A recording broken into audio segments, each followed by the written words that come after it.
Yeah, so hello everyone, and welcome back to the course Python for Data Science. So last class we talked about data visualization. How can we use Seaborn, which is built on top of Matplotlib, to do data visualization? Uh, we started exploring many of the plots that we can make very straightforwardly using Seaborn, such as histograms uh, and kernel density estimation. So basically distributions of different and variables and stuff. Then we also talked about the scatter plot, how to make scatter plots, these contour plots, uh, joint plots, basically that shows the joint distribution and the marginal distribution of two random variables. Then we learned about pair plots, which shows relationships between all kinds of different columns that we have. Okay, uh, features or data that we have, data columns basically. We also talked about correlation. We also talked about heat maps. We talked about histograms, faceted histograms, how it helps us visualize categorical distributions better. Mm, we talked about the cat plot. We talked a little about what a box plot is. Sorry, yeah. And then we looked at how we can use the cat plot or categorical plot to analyze data, or like basically visualize data and see if there are any patterns and stuff. Right. So data visualization is like so data science or machine learning or whatever you want to call it. It's basically a set of steps that you need to do. So the first one would be to get the data from somewhere. The second one would be after you get the data, process it, clean it, and everything. The third one would be exploring data. Now this is the part where visualization comes in very handy for people. So it can help us determine if we can like what variables to choose from our data, what variables have some relations, is something we want dependent on something else, and things like that. Relationships between variables and the different kinds of variables, their distributions and patterns. These kinds of things help us explore the data. Then after the exploration part, we uh, choose what we want to do with the data. So we want to do some predictions, we want to do some classification, something like that. That's the last step that comes. So Seaborn and the parts that we have talked up until now, so NumPy, which is the base for everything, maths and Python, then Pandas, which helps us manage our data, Matplotlib, which basically helps us plot our data, and Seaborn, which we are currently learning about, uh, which we discussed in the last class, also about data visualization. So we did a demo on a complete data set to see how we can use this C1 as a data visualization tool and explore uh, a new data field. So we looked at the empty cars data set, which basically consists of data extracted from some motor train magazine in uh, 1974. So basically, we looked at the data, then we looked at the different columns. We started looking at different relationships between different columns. Then what is the count, the number of entries we have of each type, and if like some variables are related to others, what is the distribution of some of the variables. Then we tried scatter plots, box plots to see if like the relationships between categorical numerical data, stuff like that. We looked at a pair plot, a correlation plot, like basically a heat map. Then we tried to fit some data based on whatever we visualized and what we saw. We extracted some meaningful variables that we think might be good, and then we basically do a regression using CMOS. Okay,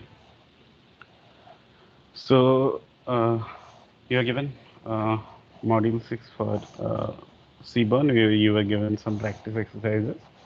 So here are the answers to the same. So first we'll import all the libraries, Seaborn, Pandas, Matplotlib, and NumPy, and then we basically set the style in Seaborn. For this exercise, we'll be using the Titanic data set in Seaborn to visualize this different aspects of the data.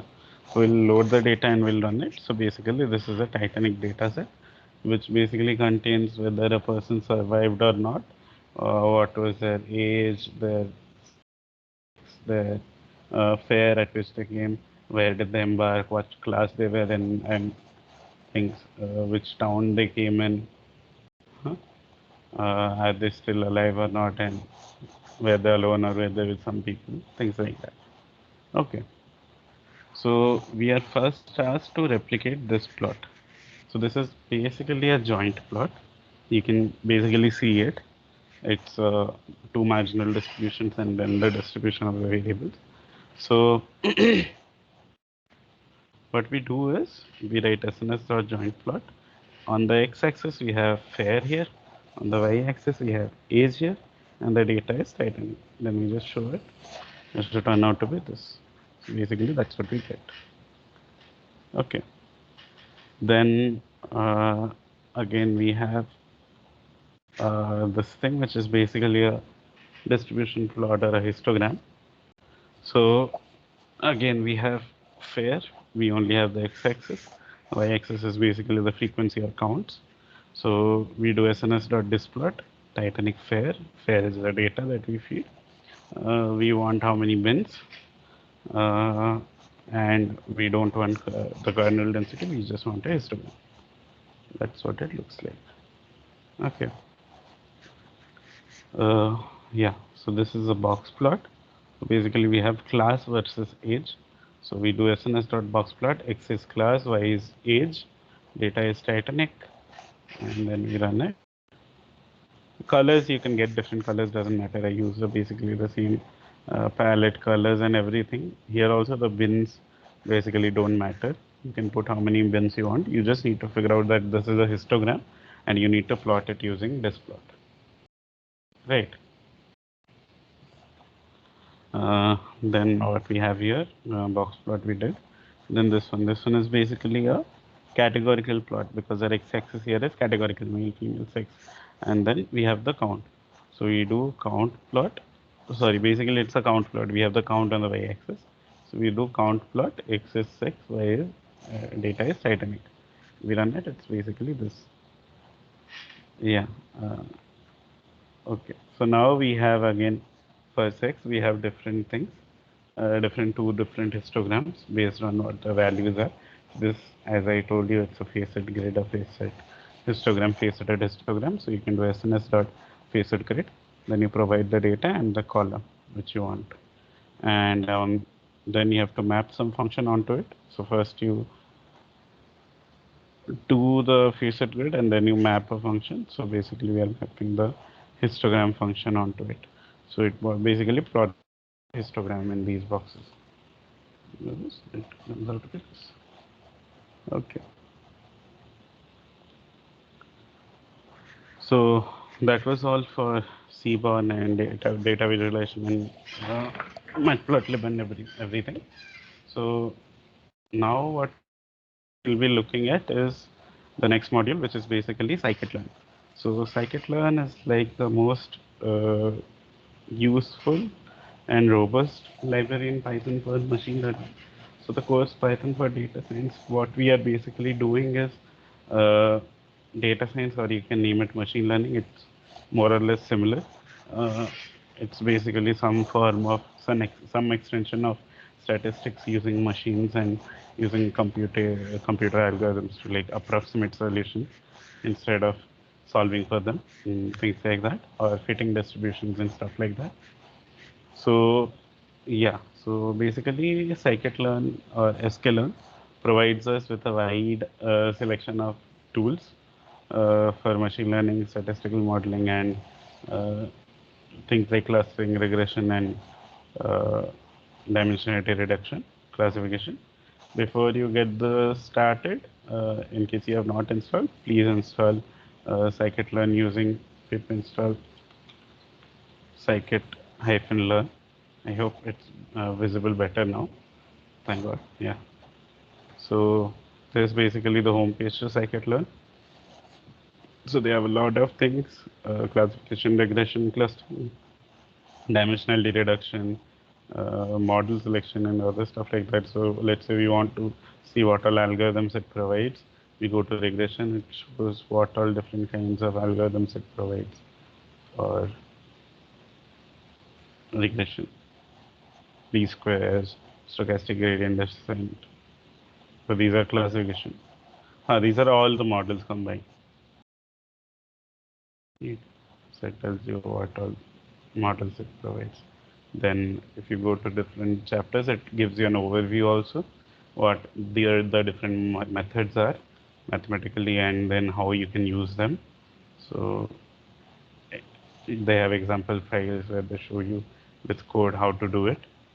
So basically you should go to this place, scikit-learn homepage, and then try and figure out something regarding the package, how to, like, there might be some things that you are interested in, some kinds of analysis that we might not be covering here. So maybe you can look into that, read up on that. That will help you. So the next few Jupyter notebooks, basically everything for scikit-learn, I taken from Python Data Science Handbook. So I'll just open the link. Uh, so the Python Data Science Handbook. This is the book from where it's taken. Uh, they actually have one second.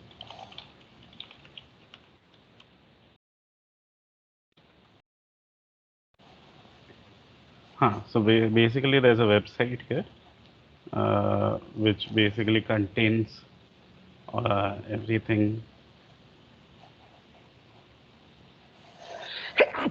Sorry, which basically contains everything that's there in the book. It's like a lot of different Jupyter notebooks strung together. So let's say if you want to go here, machine learning or something. Sorry, excuse me. Yeah.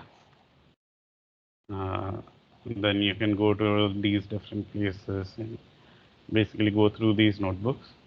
So this is basically introducing scikit-learn. This is the one we have, we'll be talking about. So as I was mentioning before, the next few notebooks have been taken from this wonderful book. So I urge you to go out and go and check it out whenever you have time to see the book, like go through all the chapters and everything. It will help you quite a lot. So without any further ado, make sure you install scikit-learn and then move on to the next part, which is basically scikit-learn. So as I was mentioning, scikit-learn is basically the library in Python for machine learning algorithms. It provides efficient implementations of a large number of common algorithms that you can apply to your data out of the box. It has a very clean and streamlined API, or the way you write codes or the way you write functions and stuff. And it's very similar across models. So if you learn how to use one single model, you'll be it'll be very easy for you to use a different model, use any of the models that scikit-learn provides. Mm, so first what we'll do, we'll talk a little bit about data representation in scikit-learn, and then we'll move on to how things work using the estimator API. And finally, we'll explore some data set to uh, like to basically explore the data. Use scikit-learn to basically explore the data, uh, explore what we can do with the data. Yeah. So um, in scikit-learn, data is basically stored in the form of like tables. Like it's not stored in scikit-learn. So for example, we basically, when we import this package called when we load this data set called iris from Seaborn, it basically provides us a pandas data frame. Right. So data frame or a table is basically how we generally store data in Python. Uh, in this data, what we need to understand for scikit-learn is that each row is basically a point. It's basically another measurement from another flower, or each observation. Each row is an observation. So these rows are basically called as samples. So there's sample 1, sample 2, sample 3, sample 4, and so on. So yeah, rows is basically number of samples. Then for columns, a column basically uh, gives us some information about each sample. So the value in a column basically tells us how that sample varies in a given axis, or maybe how, what is the sepal length. That is the question here, right? Things like that. So how large is it? How small is it? And things like that. How it varies from sample to sample is what columns give us, and these columns are therefore called features. Okay. So each column is a feature. Each row is a observation or a sample. So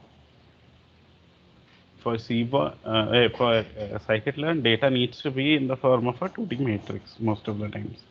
Okay, the matrix will generally be stored as X, and uh,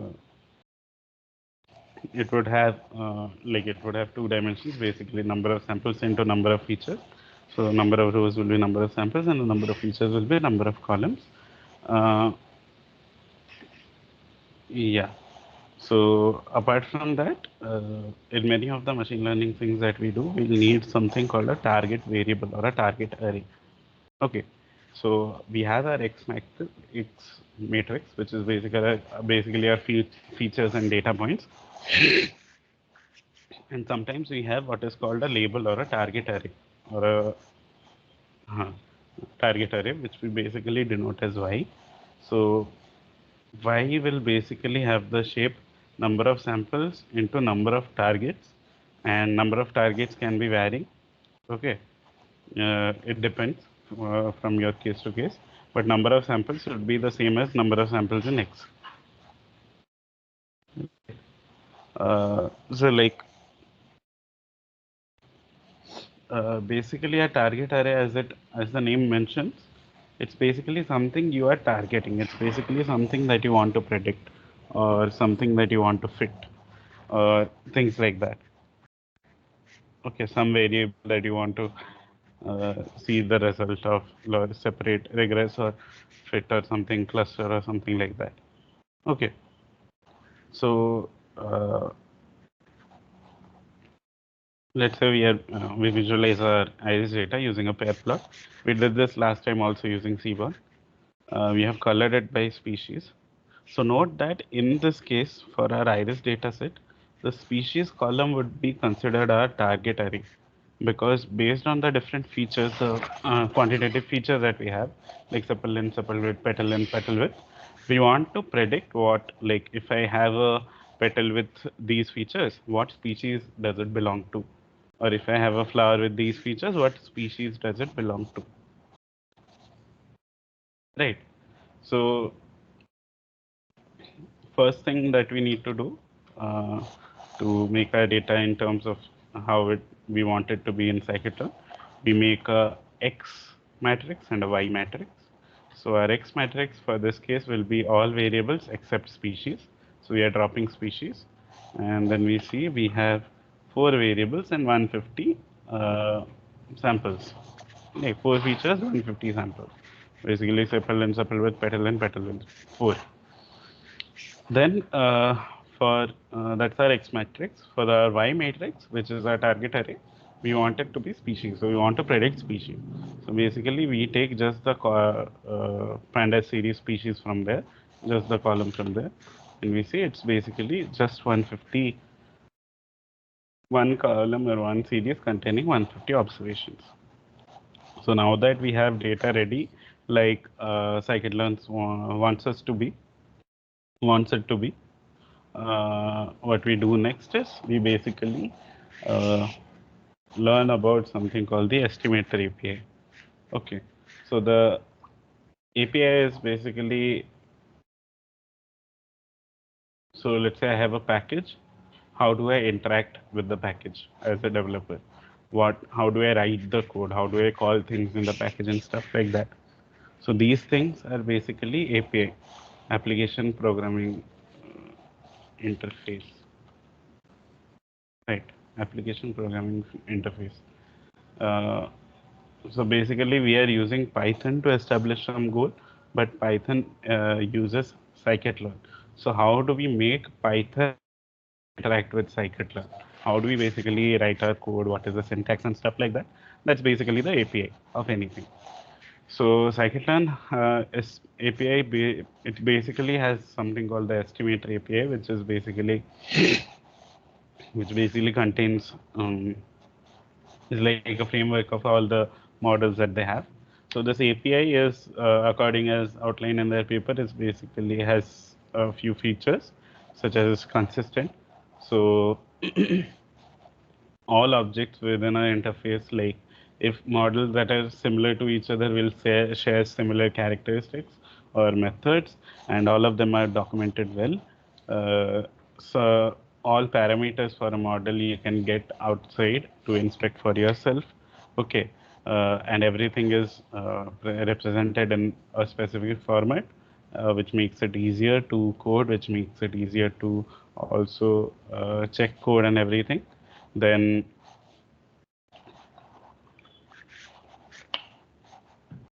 huh, so it basically uses something called composition, which basically helps us chain machine learning tasks or like create pipelines out of some fundamental algorithms that we want. And this helps us speed up the process. Uh, Whenever you don't specify any value for a parameter, scikit-learn takes uh, consistent, sorry, gets a appropriate default value, which should be close to what you want in general or overuse. So yeah, so basically based on these, we have the API. So there are a few steps to interact with scikit-learn. The first thing is choose a class of model by importing the appropriate estimator class from scikit-learn.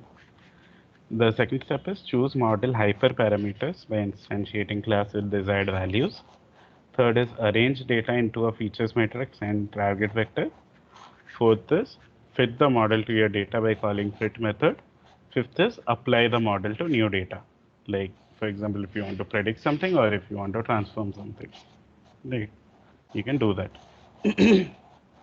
So, a lot of different things here.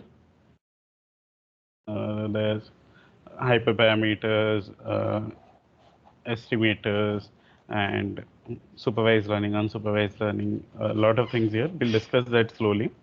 So basically, for now, I'll tell you what's the difference between supervised and unsupervised learning.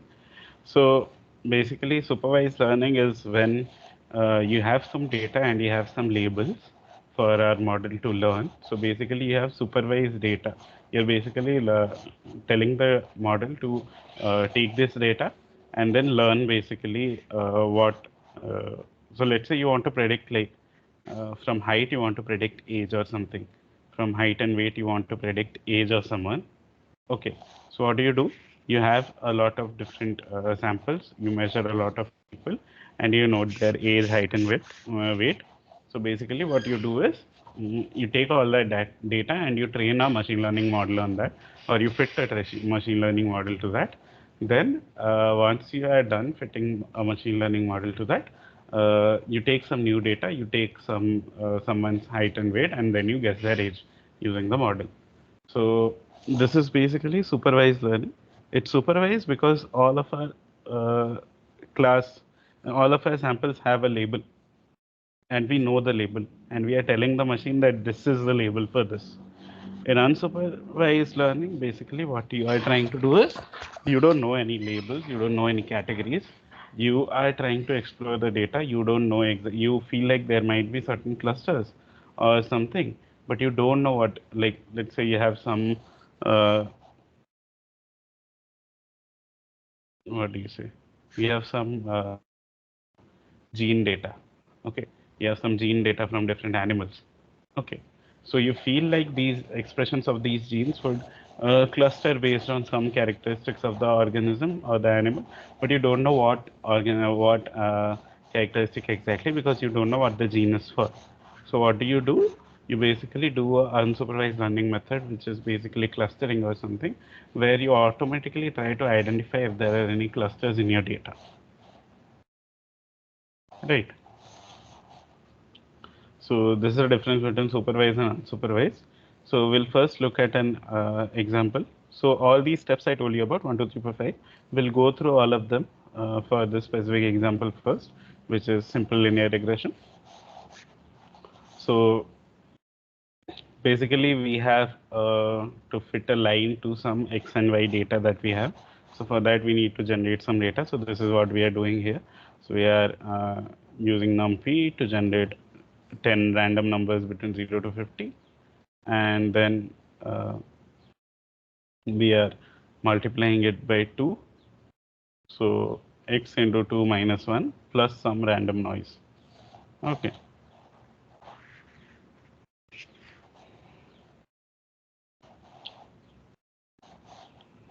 Sorry, we are taking 50 random numbers and multiplying by 10. And then we are basically using some transformation. So 2x minus 1 is the equation of our line here. And we are generating points based on that. Okay. So we have this data that we are given here. This is x, this is y. We are asked to do regression. We are asked to basically fit a line through this. So what we'll do, we'll follow through the steps that I told you about. So the first thing is choose a class of model. Okay. Every model in Scikit-learn is represented by a Python class. So for example, we want to do linear regression here. So we can import linear regression class from sklearn.linear model. So all these things you can basically go to the Scikit-learn website, go to, let's say, regression. You see, okay, you have regression here, ordinary least squares and ridge regression, lasso, and all these different kinds of regression and stuff that you have here. You have support vector machines that perform classification regression and other different models. So let's say we go here, we go to linear regression example, and we see that basically they are using linear model dot linear regression. And if we go here, huh. So basically sklearn dot linear model will take you to the bigger group where they have all the linear models for different things. So we want linear regression. We see classical linear regression. We get this linear regression. There are different parameters that you can use. So fit intercept is basically the one that we are much bothered with. The others we are not. So positive basically sets all your forces all your coefficients to be positive in your regression, if that's something you want to be. Fit intercept basically fits an intercept. So your line does not have to pass through the origin. Otherwise, your line will always be of the form y is equal to mx, and it will always pass through the origin. Okay, so things like that. So basically, what we are doing here, we are importing that class. Then, yeah, you can read more in the model documentation. Then after that, what we are doing, we are choosing model hyperparameters. Okay, so this is basically a class of a model. What we need to do, we need to instantiate that class. So what we need to do, we need to create an object basically that we can use. So when we instantiate a class, we pass some arguments to the class, and then it basically creates a model based on the arguments that we passed. Okay, based on the blueprint that is present in the class. Right. So the arguments that we provide to a class to instantiate it are basically, in the case of scikit-learn, are basically hyperparameters. So hyperparameters are like, depending on the model that you're working, hyperparameters can be like, do you want to fit an offset? Do you want a y-intercept? Do you want the model to be normalized? Do you want to pre-process your features? Do you some regularization in your model, regularization in your model, and how many components you want in your model and stuff like that. So linear regression, as I showed you before, it has a fit intercept parameter which we want to use. So what we'll do, we'll instantiate our model. So model is equal to linear regression. Here I'm calling the class with the arguments fit intercept equal to true. So basically it uh, creates some instance of the model, which basically is uh, a linear regression model. Oh, sorry, I forgot to run this one. Yeah, so you run this. Basically, we have created a model. Okay. So instantiation is basically when a model is created, storing these hyperparameter values. Okay, we have not applied any data to this model yet. So next we need to first arrange our data. So we have to arrange our data into features and target, features matrix and target vector. So features matrix should have the shape number of samples into number of features. Okay, so let's say we have x here that we want to use, which is the thing that the data that we created here, right? The x is basically a one-dimensional array. So what we can do is we can do this. So x in the bracket we write colon comma. So basically keep this dimension as is, and then in this dimension add a new axis. So we are basically okay. Should have done x but shape. So it's basically just 50 observations. Now we are trying to make it into two dimensions. So 50 comma 1. So this one basically added a new axis and it did not change anything else. So now our data is not an array, it's a two-dimensional matrix, right? Then we need to fit our model to the data. So that we do by model.fit x comma y. So note that x is capital here. Run this.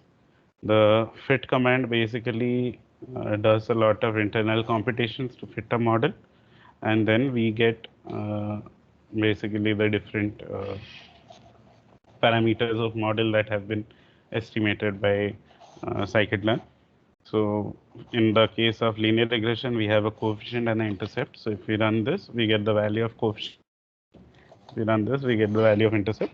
So note that the coefficient is around 1.9 and the value we used to generate the data was 2 and the intercept is around minus 0.9 and the value we used to generate the data was minus 1. So this is quite good. This model has fit the data quite good. Okay. So yeah. 1 second.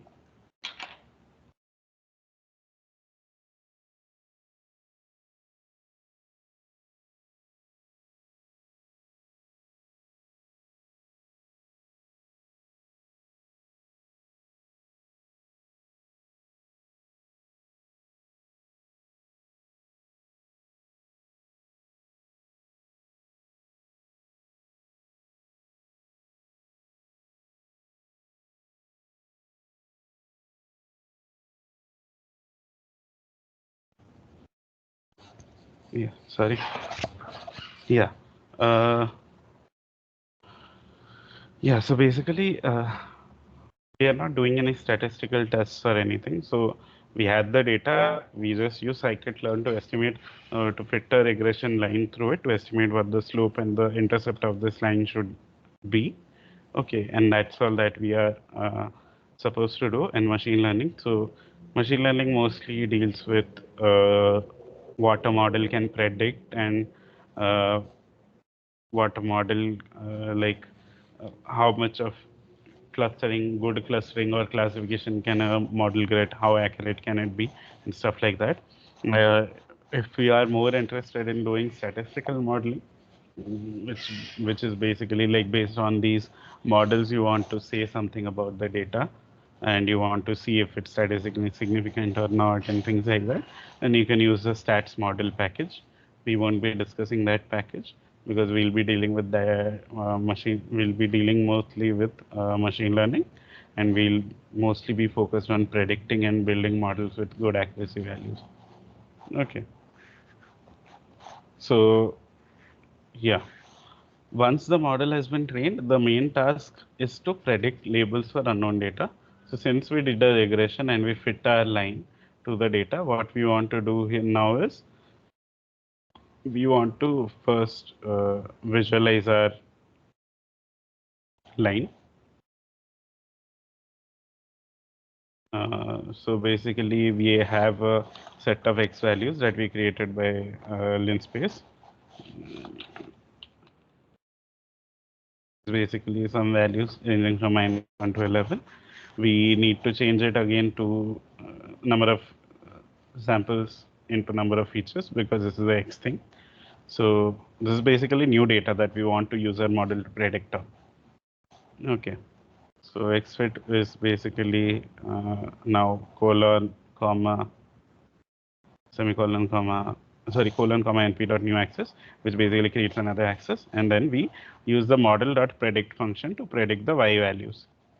Let me do this. So now what we have done is we have first plotted a scatter plot of x and y that was there before here also. We basically done the same thing again. And then on top of that, we want to plot these two, xfit and yfit. So basically xfit and yfit, we want to plot it as a line and see. Basically our line passes through all the values that we have. Basically this is our line and this is how you basically use model.predict to predict values. We could have done scatter also here.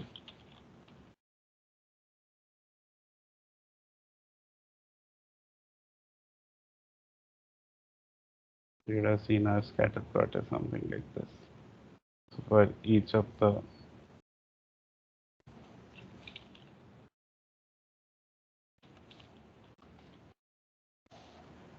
yeah. So yeah. The next supervised learning example that we'll be looking at is basically iris classification.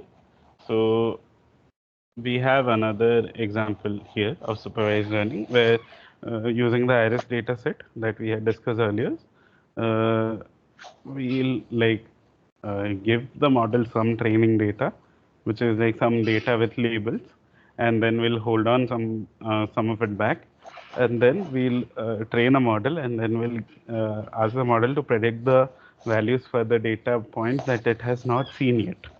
So basically predict some labels for the test data, what their labels are. Okay. So for that, first we need to divide our data into some training and testing data. So remember that we have the x iris and y iris data. There's a matrix of number of samples in the number of features. It's basically number of samples, a vector array of that. So what we do is we use this function called train test split from sklearn model selection. Train test split. Then we provide it the x value, the y, sorry, the x variable, the y variable. So basically the matrix and the feature matrix and the target array. And this random set is basically so that it always gives us the same cut. So basically, if you have to put random set equal to something, then the model will always give you the same uh, data points in test and the same data points in train, which can be very helpful when you are using the same data across models or across files. Okay, so what this basically returns, this function returns is basically x train, x test, y test. So four things it returns. So we'll run this. We got four things. We look at the uh, shape. So x train is basically the training data, which is in this case 112 observations out of the 150 with all the four features. So this is basically our feature matrix for training. Bytrain is basically the labels for xtrain, all the labels, corresponding labels. Similarly, xtest is the rest of the data, feature for the rest of the data, and y-test is basically labels for the rest of the data. Okay. So we'll be fitting something called a naive Bayes model in this case. So basically, Gaussian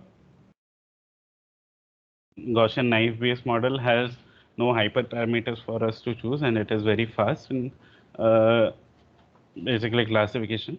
So people generally use it as a baseline model for classification before they go to explore whether improvements can be found using more sophisticated models. Right. So remember the four things that we use.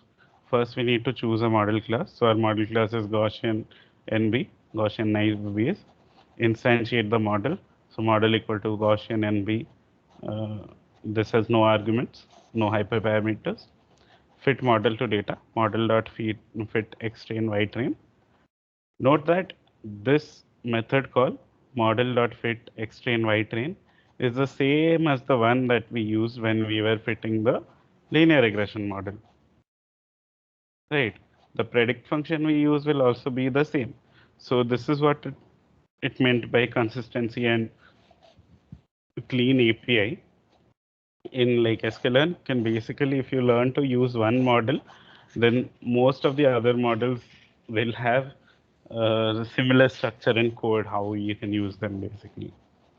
Basically, the fit method in every model is basically similar, right? Then in the last line, we are predicting on new data. So y model is basically what the model is telling, predicting the y value to be model dot predict x test. Okay, now we run this. That's it, done. So basically, if you want to see what a Y model is the predictions of the model based on the X test data. So X test was like 38, 4.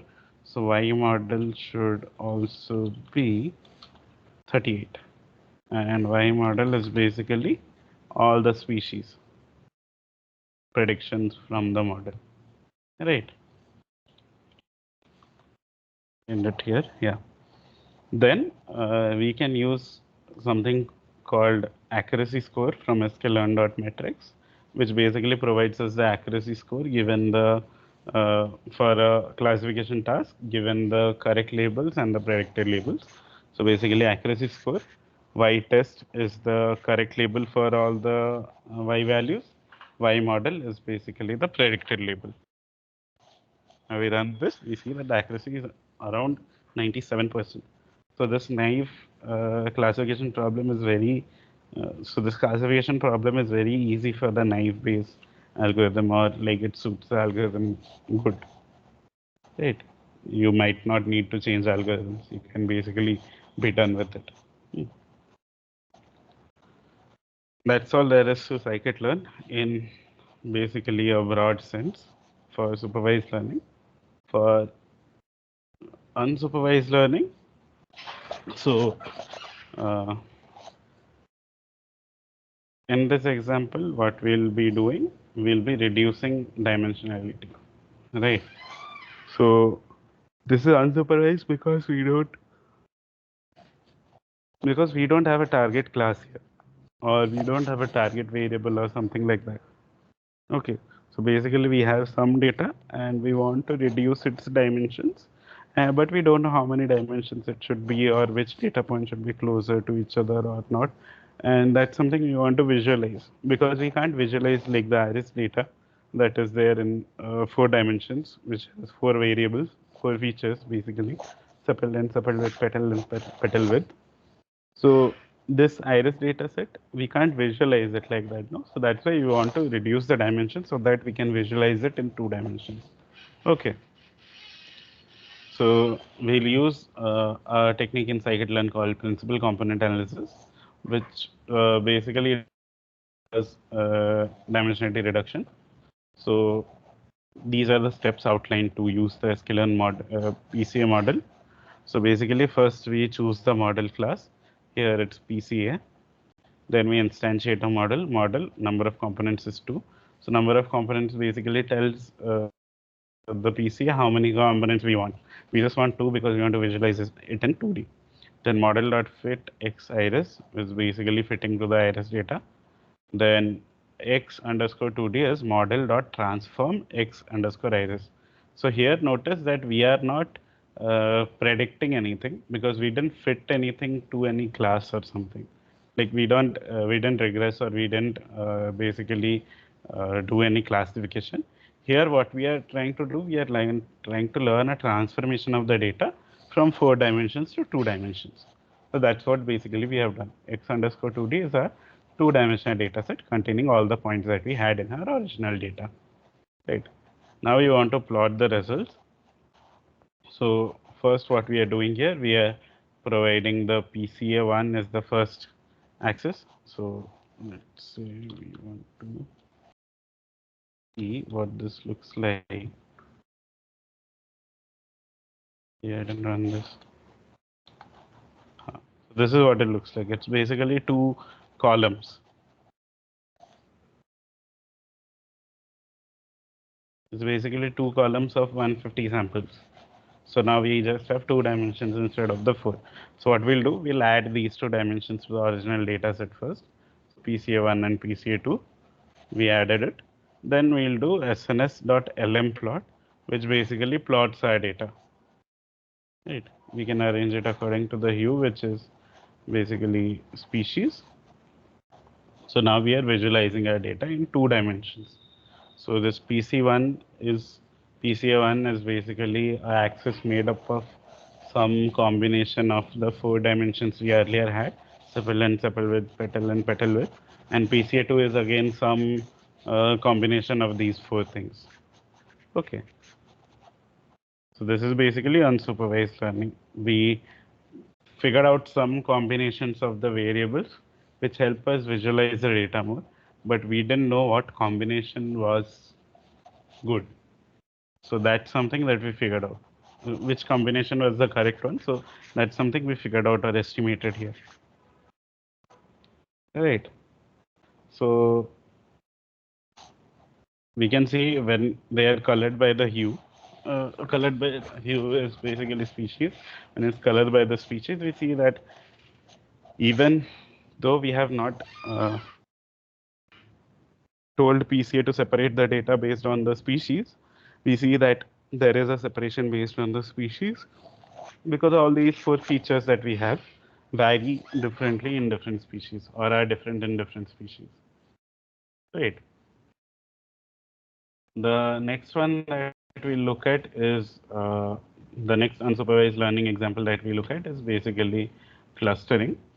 Uh, 1 second.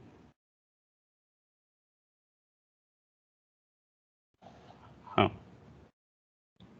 So basically what we want to do here, we want to form clusters here. So we look at something called a Gaussian model mixture. So a Gaussian model mixture basically tries to decompose all the data we have into different clusters or Gaussians, and then like the whole data can be explained as a sum of all the Gaussians that we make. So here we are trying to do clustering to see like basically segregate data into 3 clusters. Uh, Again, this is an unsupervised learning method because we are not using any target variable things such as the species here. We are not using the species. We are basically using all the other 4 and we are trying to form natural clusters in our data. Okay, so first step is choose the model class, import. So basically, we are importing Gaussian mixture model class from Scikit-learn.mixture. Next is instantiate the model. So model equal to Gaussian mixture, and we provide 2 hyperparameters. Number of components is 3. Okay, since we know that it has data from 3 species, we are providing it 3. But in general, we might not know what the number of components should be, and we can estimate it. Okay, that's something we'll talk about later. Okay, the other thing is covariance type. So covariance type in Gaussian mixture model basically tells if you want a spherical Gaussian or a diagonal Gaussian or a circular Gaussian, spherical diagonal or other what shape of the Gaussian you want. So full is basically it can be anything depending on your data. So that's it. And then we fit it to the data model.fit x underscore iris. Then we predict using y underscore gml. So basically that prediction, what this does is it predicts what cluster something belongs to. So if we look at y underscore gml, it's basically all the data points which cluster do they belong to. 2 is basically one cluster, 0 is one cluster, 1 is another cluster, and so on. Okay. Like before, we'll use the LM plot to visualize this. So basically, we are creating another column in iris called cluster, which is basically according to the Gaussian mixture model we fitted, what is the cluster that this data point belongs to. Okay, so we are creating a new variable. We have modified it enough. Let's check the everything also. Yeah. So from before we have the PCA1, PCA2. Now we have cluster. Is basically what cluster it belongs to. Then we do SNS.lm plot. X is PCA1, Y is PCA2. Because we still want to visualize the data in 2 dimensions. We can't visualize it in 4 dimensions. But we want to show it according to the cluster. So what we do, we give it data is iris. We color it according to the species so that we know what the real cluster should be. Column is equal to cluster. So basically what we are doing, we are creating 3 columns of plots and each cluster will plot in another column. And fit regression is false, so we don't want to fit any regression to it. If we run this, we see that cluster 0 is mostly uh, versicolor. Okay, cluster 0 and cluster 1 are slightly intermixed. So some points of cluster 0, so some versicolor are clustered as 1, but mm, they should have been in cluster 0 if we had perfect knowledge of everything, if we knew the clusters beforehand. Then, but however, like this setosa is quite different from the rest of them and it is separated into a third cluster automatically. Okay. So basically these kinds of algorithms, these unsupervised clustering methods, uh, give us like an idea about what sort of relationships might be there in the data.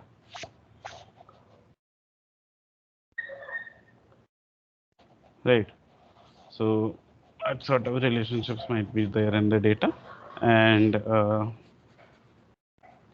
was it? Yeah, so basically that's it. We saw 2 examples of supervised methods, 2 examples of unsupervised methods. For Escalar, we saw the estimator API workflow. So basically these 5 steps. You need to get the class, instantiate the class, fit the model, predict or whatever, right? And the 5th one was analyze. Like depending on that, you do next whatever you want, right? So let's put it all to use, and we'll basically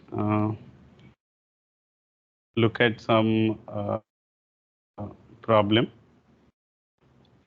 So this is one of the most widespread things in data science, widespread data sets and everything. Basically, this is everyone's intro to machine learning, is what it feels like. So we are asked to perform optical character recognition. So basically, there are a set of handwritten digits.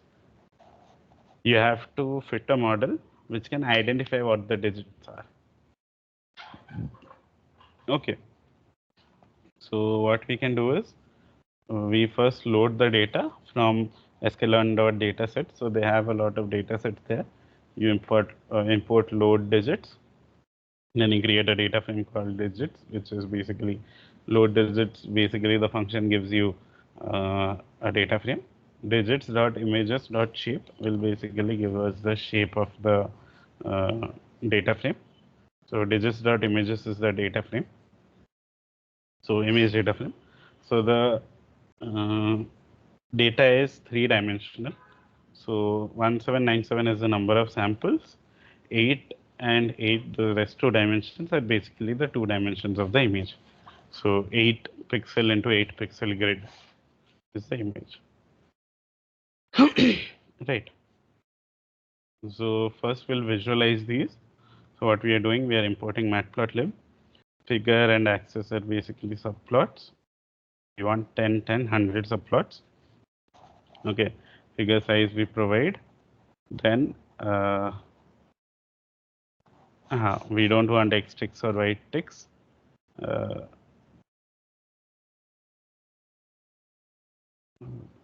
Yeah. Then what should be the grid like? And then I'll just plot it first. Take time. Yeah. So basically, I'm creating 100 subplots. In each of the subplot, first I'm showing the digit image, digit dot image. So images are basically the data, the images that we have. I'm showing that binary basically. If it's a dark tile, then paint it dark. If it's a light tile, then paint it 0. Things like that. Mm. If it's a low tile or a 0 tile, then paint it 0. Okay.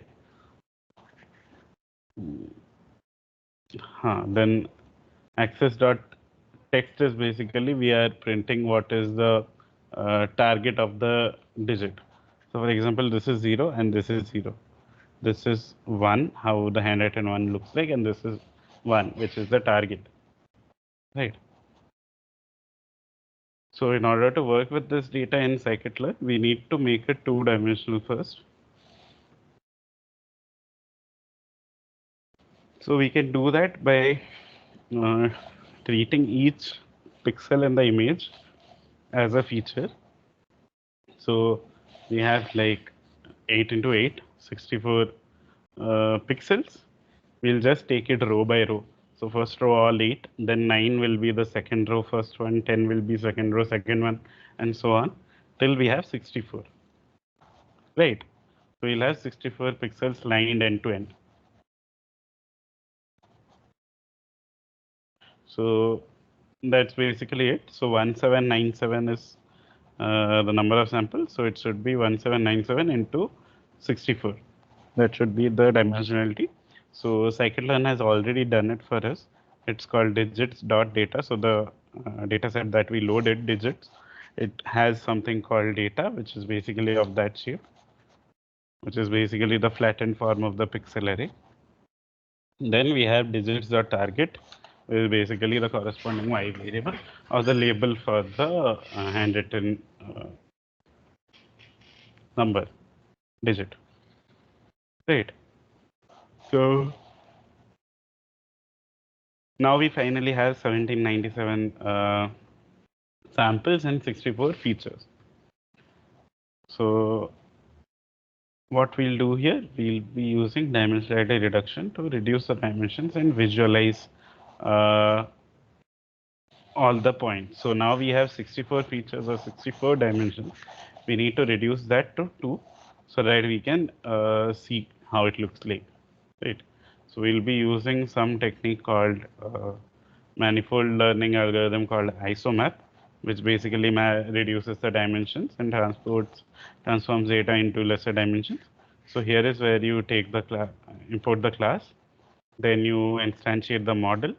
So we give it the number of components is 2. This is where you fit the model. Then you basically transform. So iso.transform. Then we fit the digits data and then we transform the digits data using the fitted model. And then we print the shape of the projected data. So it's basically now 2 dimensions from 64 all the way to 2. So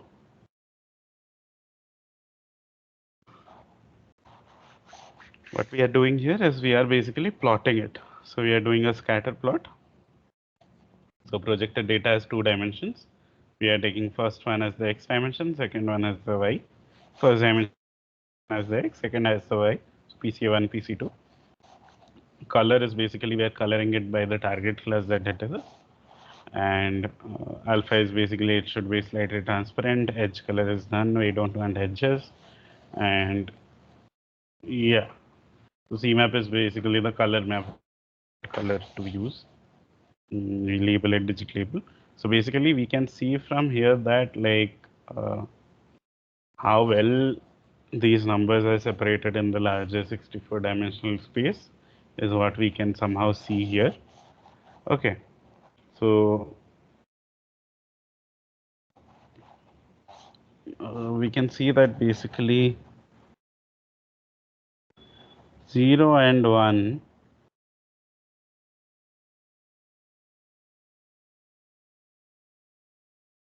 0 and 1 are close by, but 4 is far away. 4 is no. Yeah, 0 and 1 are close. 0 and 1 are far away.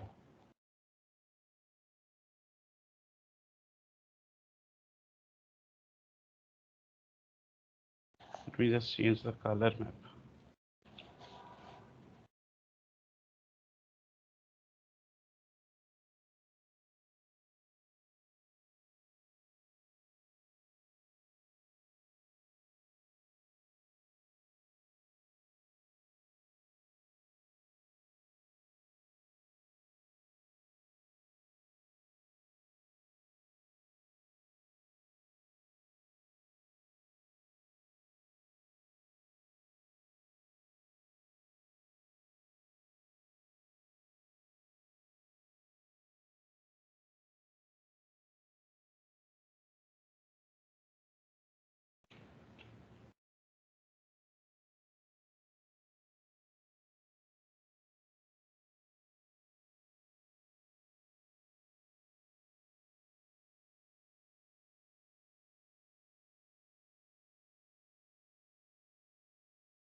Okay, yeah.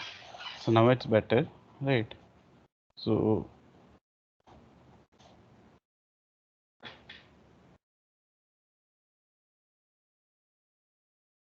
zeros and ones are basically very far away. So this might be the case because 0 is basically 0, it has nothing in the middle, where 1 has everything in the middle and nothing around it. Right. Similarly, we see that 1 and 4 are similar and they are somewhere in between 0 maybe. So this might be because many people write 4 with a like 1 with a hat. So example, this one that we have here, it has a small tip in the beginning, right? So that might look like a 4 if it's very low resolution, just like this. This 1 basically might look like a 4, or this 4 might look like a 1, things like that. So these data points are much closer together compared to other data points. So yeah, overall, like although there is some amount of overlap and everything, uh, most of these features can be separated into different data, like like different groups seem to be well differentiated into different clusters, kind of, or localized into different parts of the two-dimensional space. This suggests that even if we use a very simple supervised classification algorithm, it, it should perform quite high in the higher dimensional data set. So we'll do that. So as we did with the data before, we'll first divide it into testing and training set. So we'll use train test split function. So we give it the X data, we give it the Y target thing, random state we are giving so that it divides in the same way. We get four things out of it: X train, X test, Y train, Y test. So basically the X and Y matrices for the test and the train samples.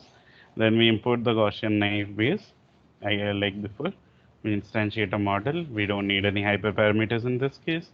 We fit a model to the training data, X train, Y train, and then we use the fitted model to predict on the test data. So our predictions are basically Y underscore model. So we run this. It's done. We import the accuracy score. Then we check Y test and Y model.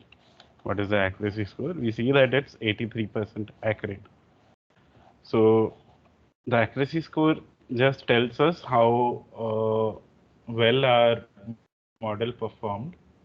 Like, was it able to classify everything or not properly? But it doesn't tell us where things went wrong.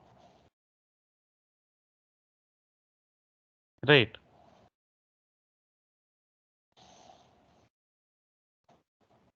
So the X data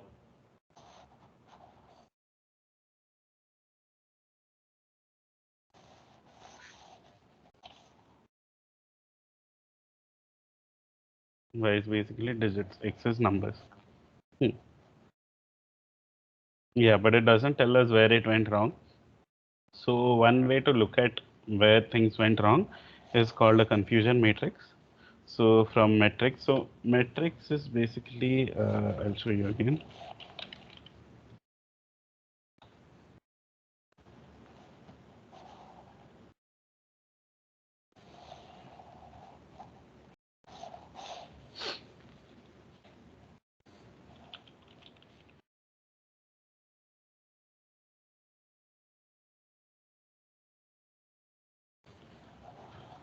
So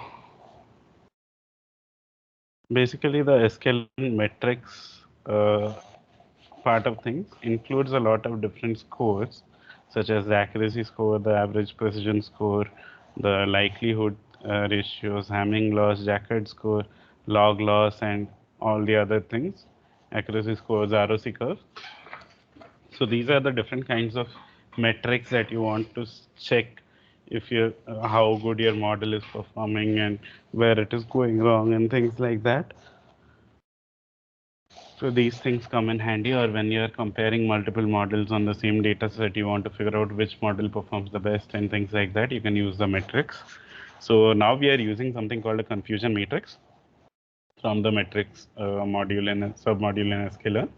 So matrix is equal to, so mat is equal to confusion matrix, Y test and Y model. So Y test is the true Y values. Y model is basically our whatever our model predicted, right? We get a matrix. Then we use a heat map to plot the matrix. So we have learned about heat maps before. So we give it the matrix. We want it to be square. We want it to be annotated. We don't want a color map. We want it blue. On the X label, write predicted values. On the Y label, write true values. So this is what it is basically. So the x-axis is what the model predicted it as. Did predictor 0, did predictor 1, did predictor 2, 3, 4, 5, and so on. And the true value is what is exactly the value. So the number is actually 2, actually 1, actually 3, and so on. So we can see the diagonal is most like full blue as it should be, because 0 is mostly predicted to be 0, 1 is mostly predicted to be 1, and so on. We can see that the model kind of performs badly because it confuses 2 with 8 and 1. Right. So 2 is our most mislabeled thing in this model, which is like repeatedly labeled to be 8 or to be 1 instead of 2. Right. Uh, Another thing that we can do is we can basically plot it. So here we are again making the plot that we made before. Right. And we basically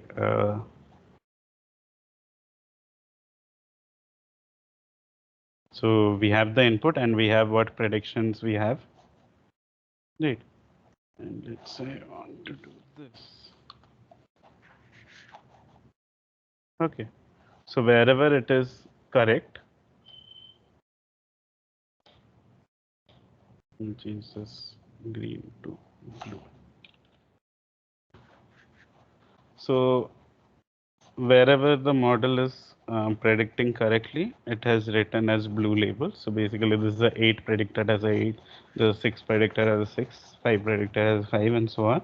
And whenever it does badly, so basically this one is predicting as 8, but it's not 8. There's a 2 which is it's predicting as 8. This might be a 1 which it is predicting as 8. Right. There's a 2 which it is predicting as 1, and so on. So we can take a look at this thing also. So again, like we had with the discussion with our pair plots and heat map, this is basically the same thing. This might be easier to see if you have a few samples, but uh, this might be visually more appealing to see or something. But this is basically better if you have a large number of samples or you have multiple classes and you want to quickly figure out which class is underperforming and stuff like that. Right. So these are basically what things you can do using Scikit-learn.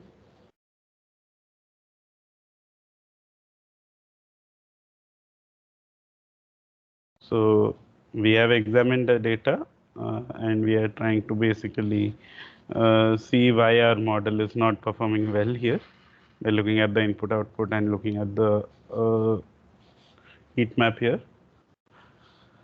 To go beyond our classification rate here, which is 83%, we might have to switch to a more sophisticated or complex algorithm, such as support vector machines, random forest, or other approaches for classification. Okay. Uh, Next, we have hyperparameters and model validation. So we'll just cross this. So basically, we have model validation and cross model hyperparameter tuning and model validation. So basically, we'll take a look at it. So previous class in the previous, so this is also taken from the Python data science handbook. So it's basically a continuation of a chapter. So this is a second chapter. So basically, what we learned in the last Jupyter notebook about sklearn is that we basically choose a class of model. How to use sklearn is that we basically choose a class of model. We choose model hyperparameters, fit the model to training data, and then use the model to make our predictions or transformations or something. Okay. The most important steps in all these things are the first and the second step, which is basically the choice of a model and the choice of a hyperparameter. Okay. So in order to make good predictions about your data set or about your data, you need to have the right model and you need to have the right hyperparameters for that model. Okay. It might sound very easy, but it's not that easy to do when you're like working with new data, right? So you need to know how to think about it and stuff like that, right? So thinking about model validation. So basically, model validation is very simple. You choose a model and its hyperparameter. We apply it to some training data and compare it to make some predictions and compare it to known values. Then we validate whether this model is good enough or not. Huh. So what we'll do, we'll first take a look at a naive approach to do this and see why the naive approach fails. And then we look at more robust ways to do model validation. Okay, there was nothing to run here. No. Okay. So we'll first load the iris dataset. As you know, the x is iris.data, y is iris.target. You can see x.shape, y.shape is basically 150 cross 4 and 150. So shape y is basically the species of the flower and x is basically all the other features that we had for it in the data set. Right.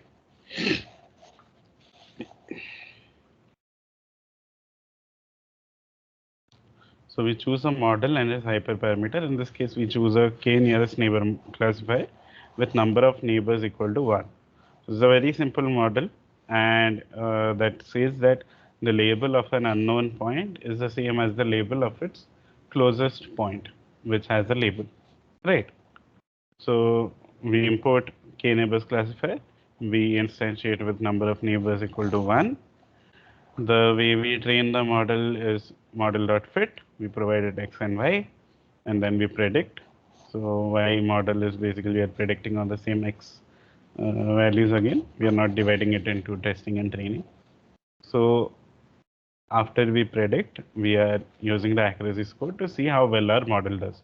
So y is the true y value, and y model is whatever our model is predicting. Right. Run this, and we see that answer is 1. So our model accuracy is basically 100%.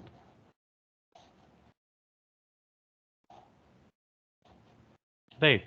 Which is slightly unbelievable. So like, do we, like, have we done anything wrong, or did we do anything wrong? So basically, what is the issue with this method? The issue with this method is that since we are using the same data to fit the model and then predict on the same things, what the model is doing, it's basically overfitting, or it's learning all the values of x or storing them somewhere. And when you want to predict on x, you are just getting x, the correct value of y.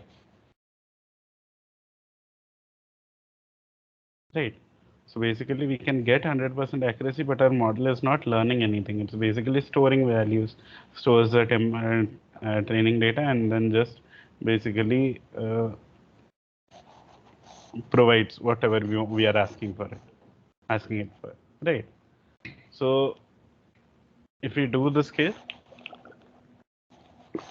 sorry, if you were to compare different models using this method where you train on the same data and then test on the same data, most models will have an accuracy close to 100 or very similar to 100, and you can't, and that won't be their actual accuracy when you're using it in the field on new unknown data, right? So that's why we need to make sure that we are not doing this. The correct way to validate a model is basically to hold out sets of data. So we did this thing earlier also in the last Jupyter notebook in today's class, where we basically split the data into testing and training. Right.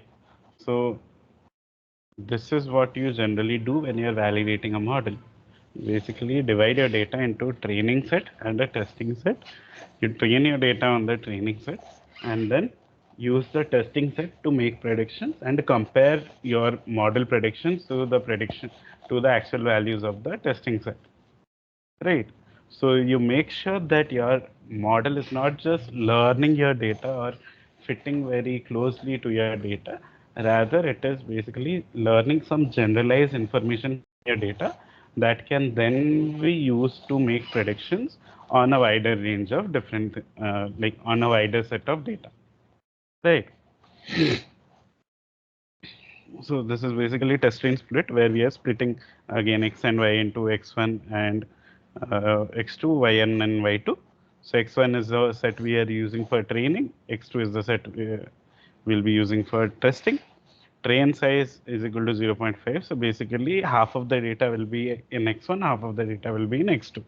So train size is the proportion of files to uh, give for training, and the 1 minus that proportion will be given for testing, right? Then we do model dot fit x1 y1. So basically we are fitting the model to x1 data. Then to evaluate the model, we are using the second set of data. So we are predicting on x2 data. Then we are evaluating the score of y2 and y2 model, right? So now if we do this, we see that suddenly the same model that we were using, the k neighbors model, has the accuracy of the k neighbors has dropped from 100% to 0.9 or 90%, right? So this gives us a better idea mm, of how our model is going to perform in real life when we are using it on unknown data. right? So yeah, basically this is how you should be doing model validation. You basically divide the model into a training set and a testing set. Both sets are not seen by the data. Then you show the training set to the data, and then you ask it to make predictions on the testing set, which it has not seen during its training. Right. Uh, One issue with this holdout set of training is that we have lost a portion of our data for that we could have used for our training. Right. So we are basically in this case building our model based on half of the data. The rest of the data we are just using to evaluate our model. We are not basically using training our model using that part of the data. Right. Sorry. So if we have a smaller set of training data, initial small set of training data, this is not very optimal because we are uh, losing a lot of data points just so that we can hold out a set of data, right? So what we do something called cross validation to address this problem. Okay. Basically, we are in cross validation, we are doing a sequence of model fitting where each subset of the data is used for both training and as a validation set. Okay. So basically, what we can do here is instead of just using the X1 data and uh,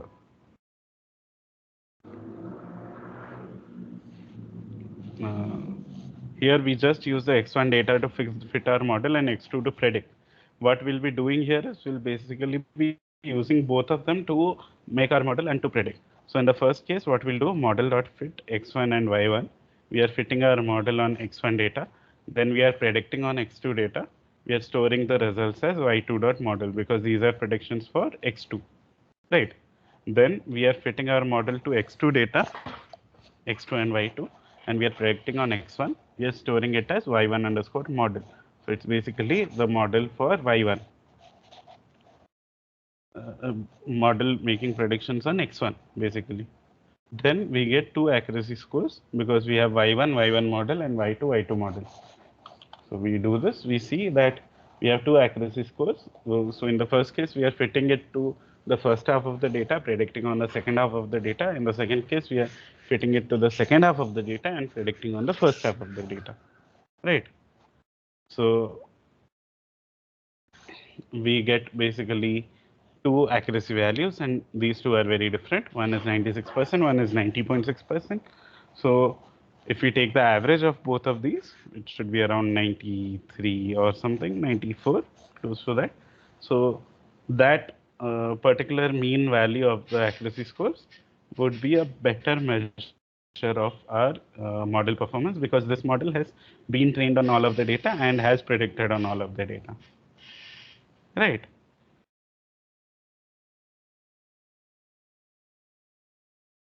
So this is basically a two-step case that we have seen, where we divide a twofold case, where we are basically doing a twofold cross-validation. We divide our data in half. We run it on one half first, and then on the second half later. But using Scikit-learn, we can do this for n number of folds. So, for example, if you were to do so this basically cross validation on 5 folds, so we can use something called cross-val score, which is there in sklearn.model selection. So it takes a model. So the model that we have here is our model that we instantiated. This k-neighbors classifier here, right? Model, we have the x, we have the y, the data, all of the x data, all of the y data, and we just provide CV is cross validation, number of folds that we want, we want 5 folds.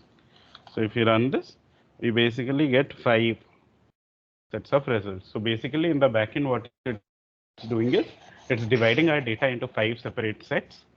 In the first run, it's training on the first 4 sets and predicting on the last set. In the second run, it's training on the first, second, third, and fifth sets and predicting on the fourth set. In the third run, it's running on 1, 2, 4, 5, predicting on 3. On the fourth set, it's running on 1, 3, 5, 1, 3, 4, 5, and predicting on 2. In the last set, it's training on 2, 3, 4, 5, and predicting on 1. Right. So we have all the accuracy values across all these things. Right. Uh, so we get 5 accuracy values because we have 5 folds of data. We average that to get a better estimate of how well our model performs across our data. So taking this cross-validation thing to the extreme, what we can do is something called leave one out cross-validation. So where we basically, in each step of cross-validation, we are leaving out one data set. We are training on all the rest of the data points, and then we are predicting on just one data point, the leftover data point. So this is basically how we do it. So you import leave one out from model underscore selection. We write scores is equal to cross-val score model. So this basically does your cross validation. You provide the model, which is k nearest neighbors. You provide the x data, y data full sets. CV is basically what kind of cross validation we want.